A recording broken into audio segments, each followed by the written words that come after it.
micro marche? Est-ce que ça marche?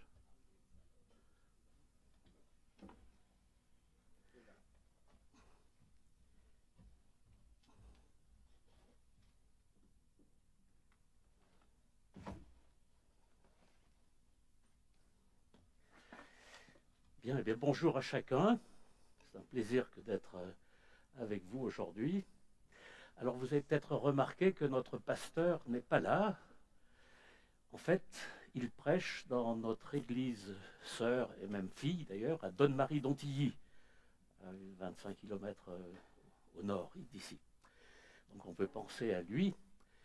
Et on est ensemble à la pastorale de l'association baptiste à Évian pendant toute la semaine, qui traitait du sujet de la prière. Et on a été énormément bénis et enrichis par tous les enseignements qui nous ont été rappelés, prodigués fidèlement. Voilà, donc aujourd'hui, nous allons poursuivre dans l'évangile de Marc, puisque vous savez que j'étais titulaire d'une série sur l'évangile de Marc. Et donc, le titre de la prédication, c'est « Non à l'hypocrisie spirituelle ». Un sujet qui ne nous concerne pas de toute façon. Donc, nous allons quand même le traiter. Donc, dans Marc, chapitre 7, versets 1 à 13. Je ne vais pas répéter ce que vous devez connaître maintenant par cœur. C'est-à-dire que l'évangile de Marc n'est pas un livre, est plutôt un livre d'action que de paroles. Il est dépourvu de longs discours et il contient assez peu de paraboles. Donc ça, vous le savez déjà. Et je peux aussi signaler qu'il vient de sortir, il y a très peu de temps, 2 excellents commentaires sur l'évangile de Marc, des chapitres 1 jusqu'au chapitre 8. Et vous voyez que ce sont des ouvrages qui sont assez épais, mais qui sont très très bien faits par un pasteur qui s'appelle Dominique Angers. Et je ne peux pas m'empêcher de vous citer les appréciations de 2 personnes bien connues dans le milieu évangélique. C'est Florent Varac d'ailleurs, qui dit que dans ce commentaire, donc le commentaire du même auteur sur l'épître aux Éphésiens, il dit qu'il a lui 2 qualités qui se côtoient rarement, simplicité et érudition. L'auteur a également sorti un commentaire sur l'épître aux Éphésiens. Et un autre théologien célèbre, Henri Blocher, dit que c'est du très beau travail, peut-être encore plus pédagogique que le commentaire aux Éphésiens, sur Éphésiens. Donc aujourd'hui, nous allons méditer sur un texte où, au travers d'un échange plutôt musclé avec les pharisiens, Jésus nous éclaire sur ce qui peut rendre la tradition et les traditions humaines problématiques face au commandement de Dieu. Alors nous avons vu la fois passée que Jésus était à l'œuvre à la fois pour proclamer son message, mais aussi pour former ses disciples. Et vous vous souvenez que j'avais évoqué l'existence d'un plan de formation pour les disciples. Et aujourd'hui, nous allons poursuivre en examinant une nouvelle séquence de ce plan de formation. Et le comportement des disciples fait l'objet d'une altercation de Jésus avec des pharisiens et des scribes venus spécialement de Jérusalem. Et les disciples, ici, sont simplement observateurs. C'est une formation, je dirais, passive pour les disciples. Lisons donc ce texte dans Marc, chapitre 7, versets 1 à 13. Des pharisiens et des spécialistes de la loi venus de Jérusalem se rassemblèrent autour de Jésus. Ils remarquèrent que certains de ses disciples prenaient leur repas avec des mains impures, c'est-à-dire qu'ils ne s'étaient pas lavé les mains. En effet, les pharisiens et les juifs en général ne se mettent jamais à table sans les avoir soigneusement lavés. Ils observent ainsi la tradition de leurs ancêtres. De même, en revenant du marché, ils ne mangent pas sans avoir fait leurs ablutions. Ils ont reçu beaucoup d'autres traditions qu'ils observent, comme celle de laver rituellement les coupes, les pots et les vases de bronze. Verset 5, les pharisiens et les spécialistes de la loi demandèrent donc à Jésus, « Pourquoi tes disciples ne se conforment-ils pas à la tradition de nos ancêtres? Pourquoi prennent-ils leur repas avec des mains impures ?» Hypocrite, leur répondit-il, Ésaïe vous a fort bien dépeint dans sa prophétie où il est écrit « Ce peuple m'honore des lèvres, mais au fond de son cœur, il est bien loin de moi. Le culte qu'il me rend n'a aucune valeur, car les enseignements qu'il donne ne sont que des règles inventées par les hommes. Vous mettez de côté le commandement de Dieu pour observer la tradition des hommes. » Verset 9, puis il ajouta, « Ah, vous réussissez parfaitement à mettre de côté le commandement de Dieu pour établir votre propre tradition. En effet, Moïse a dit, « Honore ton père et ta mère, et que celui qui maudit son père ou sa mère soit puni de mort. » Mais vous, que dites-vous? Si un homme dit à son père ou à sa mère, « La part de mes biens avec laquelle j'aurais pu t'assister est corban, c'est-à-dire offrande à Dieu, alors vous ne le laissez plus rien faire pour son père ou sa mère. Voilà comment vous annulez la parole de Dieu par votre tradition et vous faites bien d'autres choses du même genre. » À l'analyse, ce texte est d'une très grande richesse. Il souligne, au passage, l'importance du témoignage de vie des disciples dont le comportement a attiré l'attention des pharisiens. On ne se rend pas compte, mais même sans parole, les disciples, voilà, ils ne se lavaient pas les mains avant le repas, bon, c'était leur choix, mais cela a été vu, a été repéré par les souverains sacrificateurs. Deuxièmement, il nous éclaire sur le culte, sur sa consistance et son fondement. Il nous éclaire sur les traditions des croyants juifs de l'époque de Jésus, et il nous éclaire aussi sur notre nature humaine, sur la nature humaine, mais donc la nôtre aussi. Et après une première série de confrontations avec les pharisiens, en particulier avec les spécialistes de la loi, que nous avions vu ça au chapitre 2 et 3, nous assistons avec notre texte à une nouvelle confrontation avec cette fois-ci des officiels qui venaient spécialement de Jérusalem pour pister, pour surveiller les propos et les actions de Jésus. Et plusieurs indices nous laissent penser que la tension monte sérieusement avec les pharisiens. La longueur du passage, d'abord, si l'on prend en compte tout le texte jusqu'au verset 23, que nous verrons la prochaine fois, où je prêcherai sur Marc, l'importance aussi des sujets abordés, comme nous le verrons, et un autre indice, c'est le constat de l'incompatibilité doctrinale absolue entre Jésus et les spécialistes de la loi sur des questions plus lourdes de conséquences que les discussions autour de ce qui est permis ou non le jour du sabbat, ce que nous avions vu au chapitre 2. Un autre indice encore d'importance, c'est le fait que Jésus sorte l'artillerie lourde en citant un texte de jugement du prophète Ésaïe, que j'ai lu, que vous avez entendu, Ésaïe, le chapitre, mais les versets 6 et 7 que j'ai lus, c'est dans les versets 6 et 7 du texte de Marc. Ésaïe, je vais relire, Ésaïe vous a fort bien dépeint dans sa prophétie où il est écrit « Ce peuple m'honore des lèvres, mais au fond de son cœur, il est bien loin de moi. Le culte qu'il me rend n'a aucune valeur, car les enseignements qu'il donne ne sont que des règles inventées par les hommes. Vous mettez de côté le commandement de Dieu pour observer la tradition des hommes. » Avec cette nouvelle confrontation, nous voyons que Jésus met en opposition radicale les commandements de Dieu et la tradition humaine. D'une part, le lavement rituel des mains ne fait pas partie des commandements divins formellement, et d'autre part, le vœu du corban, que je vais détailler tout de suite après, mentionné au verset 11, contourne et annule le commandement du décalogue « Honore ton père et ta mère », ce qui n'est pas rien. Et une parenthèse sur ce vœu de Corban, c'est un mot un peu spécial. C'est le cas d'une personne qui choisit de faire un don financier au trésor du temple, mais pas immédiatement, pas tout de suite. Elle prononce, cette personne, un vœu, une promesse qui l'engage à faire verser la somme envisagée après sa mort.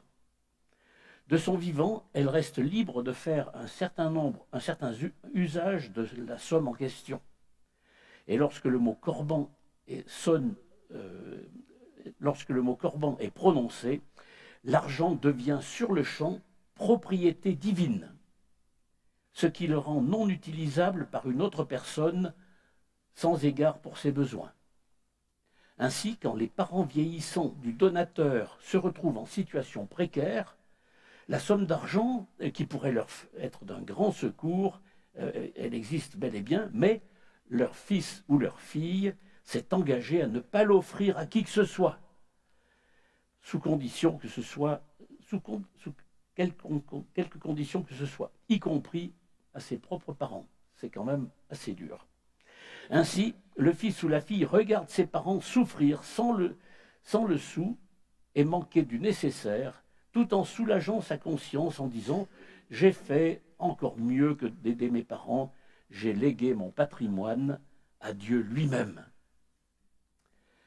Sauf qu'en faisant cela, ils oublient un vrai commandement de Dieu, partie intégrante de la loi de Moïse, que vous connaissez bien, « Tu honoreras ton père et ta mère », qui lui est un commandement sans aucune ambiguïté. Oui, la générosité et les dons libres à Dieu étaient encouragés par les commandements de Dieu. C'est une pratique encadrée par des textes de loi, de la loi dans le livre des Nombres, du Deutéronome en particulier, mais promettre une somme d'argent à l'usage du temple qui ne sera versée qu'après son décès, non, ce n'est pas une prescription, ni même une suggestion contenue dans l'enseignement de l'Ancien Testament. Et Jésus, dans notre passage, il oppose 3 fois la tradition humaine, instituée donc par les Juifs, il oppose cela au commandement de Dieu. Au verset 8, 9 et 13, je vais vous les relire pour bien vous en convaincre. Vous mettez de côté le commandement de Dieu pour observer la tradition des hommes. Verset 9, puis il ajouta, vous réussissez parfaitement à mettre de côté le commandement de Dieu pour établir votre propre tradition. Et le verset 13, voilà comment vous annulez la parole de Dieu par votre tradition, celle que vous transmettez de famille en famille. Donc, opposition radicale entre les commandements de Dieu et la tradition humaine. Et nous verrons la prochaine fois que Jésus, dans la suite du passage, des versets 14 à 23, souligne que l'on peut développer aussi une fausse bonne idée sur la pureté. Donc c'est en lien avec les versets 1 à 13, mais ça concerne la pureté du cœur que nous verrons la prochaine fois.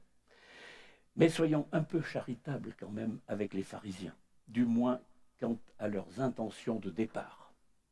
En effet, il est légitime d'aspirer à une plus grande proximité de Dieu et à vouloir vivre les moindres aspects de la vie courante dans la conscience de sa sainteté. Oui, il est louable d'insister sur la sainteté du peuple de Dieu et de chercher à le protéger d'influences païennes qui l'éloigneraient du Dieu vivant.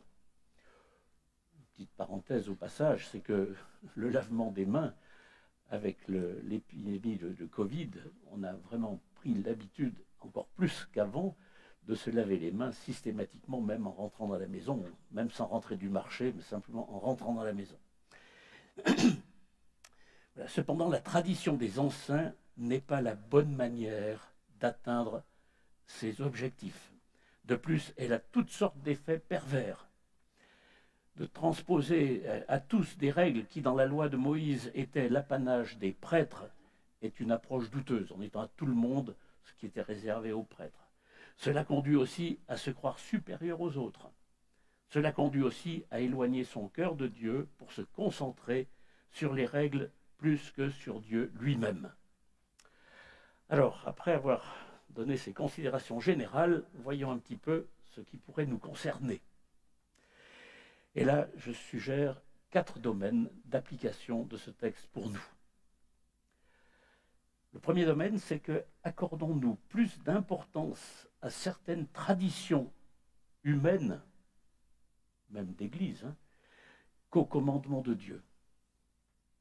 Parfois, nous ajoutons certaines règles au commandement de Dieu. L'intention peut être bonne, mais on doit toujours distinguer clairement ce qui est un commandement divin de Dieu de ce qui n'est qu'une tradition humaine, même si elle est bonne. Nous ne devrions jamais mettre une tradition humaine au-dessus des principes clairs et évidents de la parole de Dieu.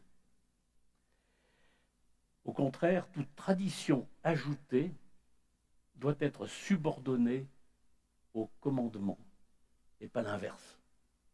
C'est assez facile de se positionner quand une tradition humaine est clairement injustifiable bibliquement. Je ne vais pas donner l'exemple, mais vous pouvez en imaginer sans problème. Mais c'est plus délicat lorsque les traditions humaines ne s'opposent pas formellement à l'enseignement biblique et même semblent au contraire la soutenir. Et là, je vais me servir du commentaire, puisque Dominique Angers cite un excellent exemple d'actualité pour voir un petit peu comment ça peut se passer. Et on peut transposer cela à toutes sortes de situations.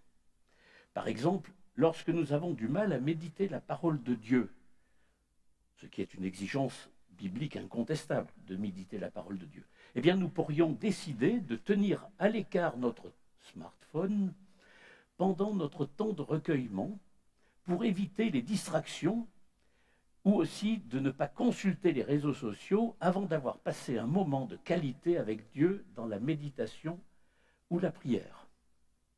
De telles règles peuvent s'avérer excellentes, telles que je les ai énoncées. Mais le problème survient dès lors que nous faisons de ces règles un critère d'évaluation de notre vie chrétienne. Je me prive de mon smartphone et des réseaux sociaux le matin, donc je suis un bon disciple de Jésus-Christ. Alors on ne va peut-être pas le dire comme ça, mais peut-être qu'on va le penser un peu comme ça. Le souci ne s'arrête pas là. Souvent, je commence à me comparer aux autres en me jugeant plus discipliné que la moyenne des chrétiens. Oui, parce que votre téléphone, il est peut-être en service, là.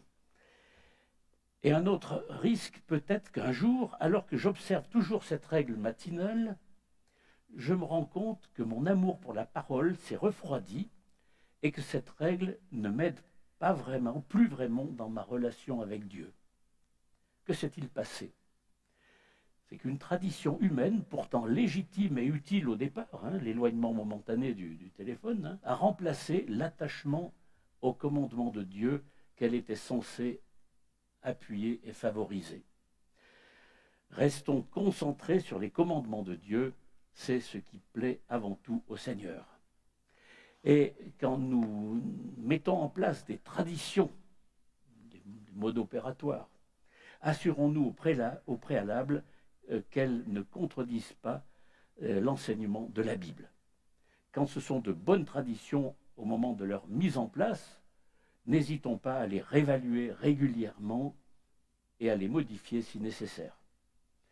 Une tradition humaine doit disparaître quand nous la maintenons pour nous donner bonne conscience, pour mesurer notre niveau de spiritualité, ou pour pouvoir distinguer les plus spirituels parmi nous. Voilà le premier point. Le deuxième point, c'est de veiller à ne pas confondre la véritable communion avec Dieu et les apparences de la piété. Ne pas confondre la véritable communion avec Dieu et les apparences de la piété. Les chefs religieux de notre texte avaient toutes les apparences de la piété, mais leur communion avec Dieu n'avait manifestement aucune valeur, d'après ce texte. Sommes-nous portés à maintenir les apparences de la piété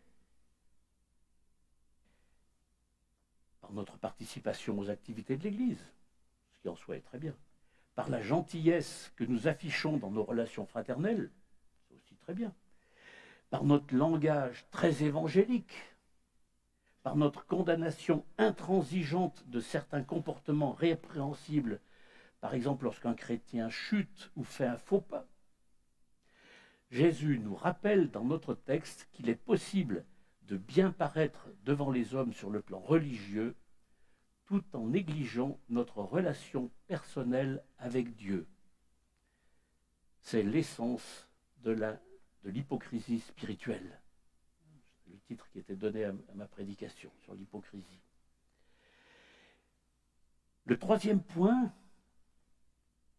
concerne notre attachement à Dieu et à sa parole, plus que notre attachement à ses bénédictions.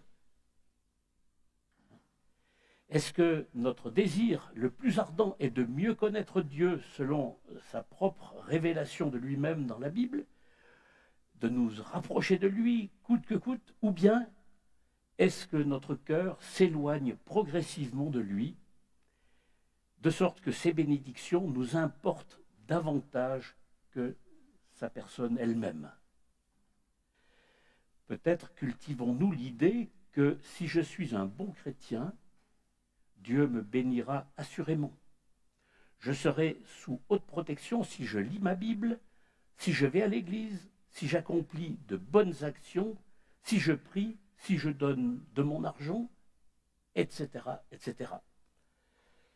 Mais que se passe-t-il dans notre esprit, dans notre cœur, quand nous appliquons toutes ces choses, honnêtement, et qu'en dépit de nos bonnes habitudes, eh bien, la guérison ne vient pas? Ah, pourtant, elle est promise. Hein. Quand la dépression ne disparaît pas, quand notre enfant ne revient pas à Dieu, quand la réconciliation avec tel ou tel ne se concrétise pas, quand notre carrière qui semblait bien partie s'interrompt, quand une tension de notre couple persiste, ou quand le désir de se marier ne se concrétise pas, avons-nous l'impression d'être floués? Si oui, c'est peut-être que le cœur n'y est pas vraiment et que notre piété est, je dirais, utilitaire. Vous comprenez ce que veut dire ce mot. Que consciemment ou inconsciemment, nous servons Dieu par calcul pour obtenir ses bienfaits selon nos mérites. Mais Dieu ne fonctionne pas comme ça. Il souhaite être adoré d'un cœur entier, lui qui est notre Créateur et notre Sauveur. Le quatrième domaine que nous devons regarder, chacun, dans ce texte, c'est est-ce que nous honorons nos parents?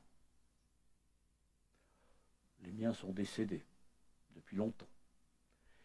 Mais Jésus met en exergue un exemple de commandement prioritaire. Le 5e commandement, donc honore ton père et ta mère, et en plus c'est un commandement qui est associé à une promesse, mais Jésus ne la cite pas. Voilà un impératif que l'on associe souvent aux enfants qui sont sous la responsabilité de leurs parents. Mais c'est un commandement qui continue aussi à s'appliquer aux enfants devenus adultes. Prenons-nous soin de nos parents. Nous préoccupons-nous d'eux. Même si je suis moi-même arrière-grand-père. Est-ce que, si mes parents vivaient, est-ce que je me préoccuperais d'eux encore? Si des conflits ou des blessures persistent dans la famille, œuvrons-nous à la réconciliation? Si nos parents ont des besoins particuliers, nous efforçons-nous d'y répondre à la mesure de nos ressources? Bref, voilà un commandement que Jésus a clairement réitéré. il était dans l'Ancien Testament, c'était un commandement central. Il est réitéré par Jésus dans le Nouveau Testament. Et l'apôtre Paul en parle aussi. Voilà l'enseignement, les enseignements que on peut retirer. Vous pouvez certainement rajouter pas mal de choses encore, retirer de ce court passage de l'évangile de Marc. Je vous invite à la prière et j'invite les musiciens à venir pour chanter le dernier cantique, Te connaître Jésus. Donc nous allons prier. Seigneur, garde-nous d'une piété de façade. Garde-nous d'évaluer notre spiritualité avec des critères extérieurs non rattachés à toi. Garde-nous de mettre nos traditions au-dessus de ta parole. Libère-nous des traditions qui n'ont pas lieu d'être et donne-nous de conserver celles qui nous aident à t'honorer et à vivre dans la sainteté. Que nous aimions toujours plus tes commandements et en particulier que nous honorions nos parents avec sincérité. Au nom de Jésus. Amen.